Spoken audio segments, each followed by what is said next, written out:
नमस्कार, आप शिक्षक भर्ती देख रहे हैं। दोस्तों वीडियो में आगे बढ़ते लेकिन उससे पहले आप सभी को जय हिंद जय भारत। दोस्तों फाइनली टीईटी मामले को लेकर सुप्रीम कोर्ट ने जो 1 सितंबर 2025 को फैसला दिया है, उस फैसले को लेकर अब फाइनली 28 अप्रैल 2026 को सुप्रीम कोर्ट के चैम्बर में सुनवाई होने वाली है। तो इस वीडियो के माध्यम से आप सभी को ये जानकारी देने वाले हैं कि आखिर चैम्बर में सुनवाई किस प्रकार होती है और यहाँ पर रिव्यू याचिका की सुनवाई सबसे पहले चैम्बर में ही क्यों की जाती है। और उसके अलावा यहाँ पर दोस्तों अब टेट मामले को लेकर सुप्रीम कोर्ट के पास कितने रास्ते हैं। अब यहाँ पर दोस्तों सुप्रीम कोर्ट के पास केवल 2 ही रास्ता है। अभी आपको उस रास्ते के बारे में जानकारी देने वाले हैं। और शिक्षकों का सबसे बड़ा डर यह है कि मान लीजिए अगर टेट वाली याचिका ही चैम्बर में ही सुप्रीम कोर्ट ने खारिज कर दी तो आखिर उसके बाद शिक्षकों के पास क्या कुछ रास्ता है, उसके बारे में आप सभी को जानकारी देने वाले हैं। यहाँ पर आप लोग देख पाएंगे पूरा का पूरा केस वाला अपडेट जो है लेकर के आ चुके हैं। दोस्तों वीडियो में आगे बढ़ते हैं लेकिन उससे पहले यदि आप लोग हमारे चैनल पर नए हैं, चैनल को सब्सक्राइब या फॉलो जरूर कर लें।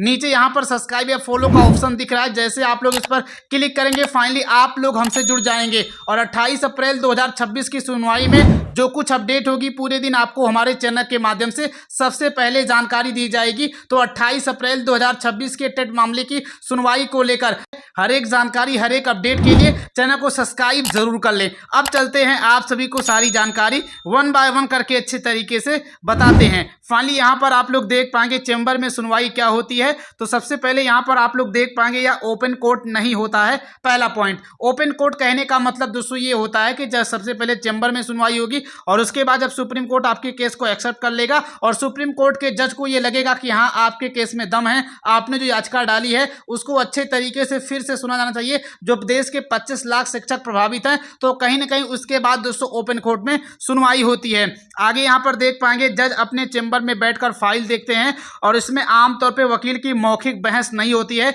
यानी जिस तरीके से दोस्तों आप लोग देखते हैं कोर्ट वगैरह में जो है दोनों पक्ष के वकील जो है आपस में वाद विवाद या तर्क दे करके जो है अपनी बातों को रखते हैं, उस तरीके से दोस्तों चैम्बर में नहीं होता है, बल्कि यहाँ पर दोस्तों लिखित फॉर्मेट में होता है। यानी कहने का मतलब दोनों साइड के जज, जैसे मान लीजिए आपके साइड के जो वकील हैं और दूसरा साइड जो वकील है, ये दोनों लोग मौखिक रूप में बोल ना करके बल्कि लिखित भाषा में जज के सामने उस चीज को अपने तर्क को पेश करते हैं और उसके आधार पे जज जो है उन दोनों वकीलों के तर्क को पढ़ता है कि किस वकील की बातें सही हैं। और दोस्तों उसके बाद जज ये तय करते हैं कि आपके केस की सुनवाई ओपन कोर्ट में होनी चाहिए या आपकी याचिका में कोई दम नहीं है, आपकी याचिका जो है यहीं पे खारिज कर देनी चाहिए। वो जज के ऊपर ही डिपेंड करेगा। यहाँ पर नीचे लिखा भी गया है कि केवल दलीलों के आधार पर फैसला जो लिया जाता है जो कि लिखित होता है। आगे यहाँ पर दोस्तों देख पाएंगे यानी एक तरह की प्रारंभिक स्क्रीनिंग होती है। अब नीचे दोस्तों यहाँ पर देख पाएंगे रिव्यू पिटीशन की सुनवाई सबसे पहले चैम्बर में ही क्यों होती है। तो यहाँ पर ये लिखा गया है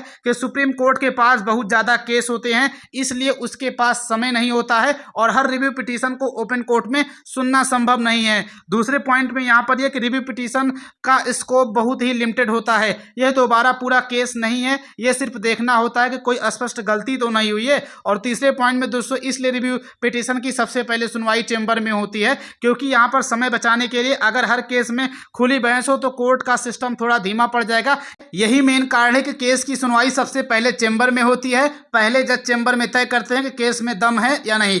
अब यहाँ पर दोस्तों बात करते हैं, आखिर मान लीजिए जज साहब के द्वारा रिव्यू पिटीशन ही खारिज कर दी जाती है चैम्बर में, जो 28 अप्रैल 2026 का समय है उस दिन रिव्यू याचिका खारिज हो गई, तो ऐसे में शिक्षकों के पास क्या रास्ते हैं। तो दोस्तों ऐसे में शिक्षकों के पास केवल भारत सरकार का ही रास्ता है। भारत सरकार ने पहले भी कह दिया है कि जब तक ये मामला टीईटी वाला मामला सुप्रीम कोर्ट में चलेगा तब तक हमारी तरफ से कोई भी सूचना, कोई भी नोटिस वगैरह जारी नहीं किया जाएगा। लेकिन जैसे ये मामला सुप्रीम कोर्ट में रफा दफा हो जाएगा तब दोस्तों भारत सरकार जो इसमें इंटरफेयर करेगी।